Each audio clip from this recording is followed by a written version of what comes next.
Today in the United States, nearly 2/3 of the population is overweight. Almost 1 in 3 Americans is obese. And no one wants to be. Americans want to be thinner, and yet old and young Americans are getting fatter and fatter and fatter. We all think it's our own fault. It is not that simple. The food industry is also at fault. We're besieged. Wherever we go, we're encouraged to eat junk food.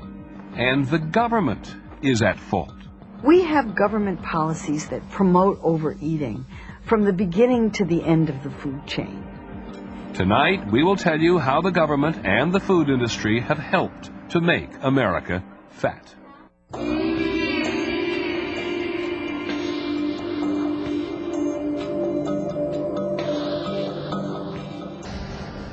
Today, American farmers produce for domestic consumption vastly more food than America needs, nearly twice as much. And the more food we grow, the more we eat. Abundance has become the enemy. If you want to understand why people eat the way they do, you need to understand the way agriculture works in this country. And not many people in the government have made the connection between subsidies to agriculture and obesity. But there is one, and it's very important. The Bush administration's man in charge of public health is Health and Human Services Secretary Tommy Thompson. Do you see any connection between the federal government's agricultural subsidy programs and nutrition? There's no question that if you have money out there and subsidize in particular things, that product is going to be grown more. And some of those products are not good for nutrition. If that's what you're asking me, yes. We wanted to see what the food pyramid would look like if it reflected where the government farm subsidies actually end up. Look at this. Since 1995, meat and dairy got about 3 times the subsidies of grains. According to data from the Department of Agriculture and the Environmental Working Group, sugars, fats, the foods government says we should eat least, got about 20 times more subsidies than fruits and vegetables. There's a disconnect between agricultural policy and health policy. That's probably the biggest problem.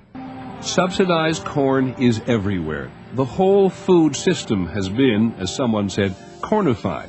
Corn is processed and put into thousands of products that Americans use every day. Americans consume nearly 3 times more corn in the form of corn sweeteners than they do in every other form. Corn is the principal source of sweeteners in American diets. So what these subsidies do is to lower the cost of the ingredients that go in processed foods, particularly high-calorie processed foods, and they make those foods cheaper. As for fruits and vegetables, if Americans were to follow a healthy diet, the Department of Agriculture says that nearly twice the number of acres of fruits and vegetables would have to be planted. We're talking about huge agribusiness companies that own thousands, hundreds of thousands of acres. And these are, of course, the people who give the largest campaign contributions to members of Congress. Government subsidizes more food, which you would say, as the country's leading health officer, is bad for us, and subsidizes less those foods which you would tell us are good for us and we should eat. And that has also been throughout the ages. And Congress has made those decisions, and they're political ones, as you know, Peter. And I don't think you're going to change the political arena as far as subsidizing agriculture in America in the near future. The cheapness of the food ingredients encourages the food industry to produce processed foods that sit on supermarket shelves, have very cheap ingredients, and can be sold at high prices because they're branded. Processed foods are typically made from a mixture of sugar, water, flour, starch, fat, artificial colorings and flavorings. And you could make almost anything out of that. Puddings, snack foods, beverages. Those are dirt cheap to produce. The food is nothing. It's the processing. That's where the profits are. A typical supermarket may have 30, 40, 50,000 products, most of it processed food made with government-subsidized ingredients. Food industries pushed on mass distribution of low-cost products. That's their strategy.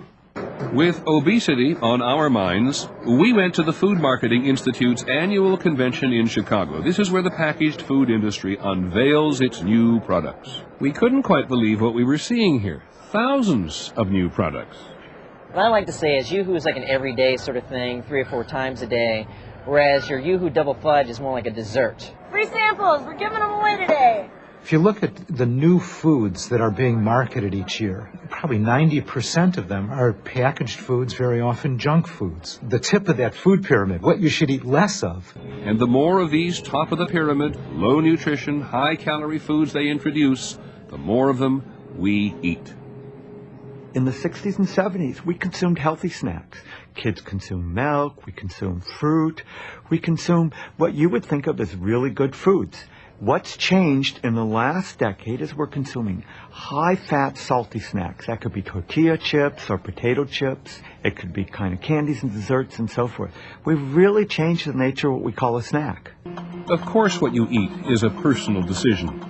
The overweight and obesity epidemics are a result of people choosing to eat more, eat larger portions, and eat more often. Don't you think the food industry is simply giving people the products they want? I don't think that you can talk about giving the public what the public wants without discussing the $33 billion a year that the food industry spends to try to promote that kind of want. Do we need anything else here? If you were going to design a strategy to try to get people to eat more food, you'd make food more convenient, you'd make it ubiquitous, you'd encourage people to eat more frequently on more different eating occasions, and you'd encourage them to eat larger portions. And all of those are deliberate strategies to sell more food. Obesity is not going to be solved through sheer physical activity. The food industry would like to blame everything on lack of exercise. Eat as much as you want, exercise it off. You have to jog for 15 minutes to burn just 1 ounce of potato chips. You have to bike for an hour to burn the calories in this soda. And this supersized meal at McDonald's has so many calories, you have to walk for 6 hours to burn it off. The problem is that most of the foods that are marketed to children are unhealthy foods.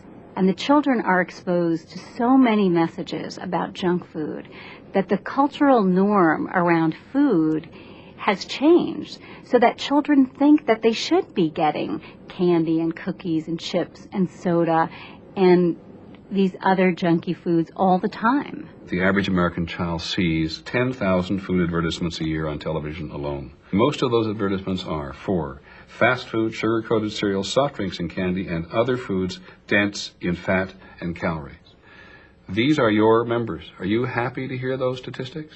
Well, I think that companies are trying to market their products responsibly. When you're putting together an advertising campaign, do you care whether the product is healthy or not? I care that the product has a positive role in a child's life. But you know what's less healthy. You know where asparagus and soda pop line up. You are absolutely correct that I am not going to get the same return on investment for a client in advertising asparagus and spinach to a kid as advertising some of the so-called less healthy products to kids. Guilty as charged. All the marketing to children is feeding an epidemic of childhood obesity. 15% of all children between 6 and 19 are overweight or obese, and that is nearly 9 million children. Many children already show signs of the serious diseases that result from being overweight. Our children eat so badly nowadays that a quarter of elementary school-age children already have high blood pressure, high cholesterol, or some other risk factor for heart disease. These are little kids, and they already are on their way to a heart attack. Very young children are now showing signs of type 2 diabetes, a terrible disease that was never seen in such young children before. The diet of many American children may already be condemning them to a lifetime of illness. 25 years. And since then, according to the Surgeon General, obesity among children and adults has become the most pressing public health issue in the nation. Clearly, when you look at the consequences of the public health crisis we have today, government has got to step in. It's no different than tobacco was 20 or 30 years ago. We told people don't smoke. But until we really started to get serious about it and make changes, look at the escalation of healthcare costs associated with tobacco smoking.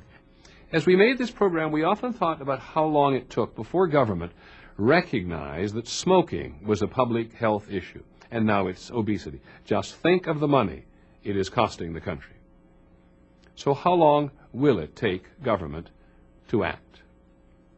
I'm Peter Jennings. Thank you and good night.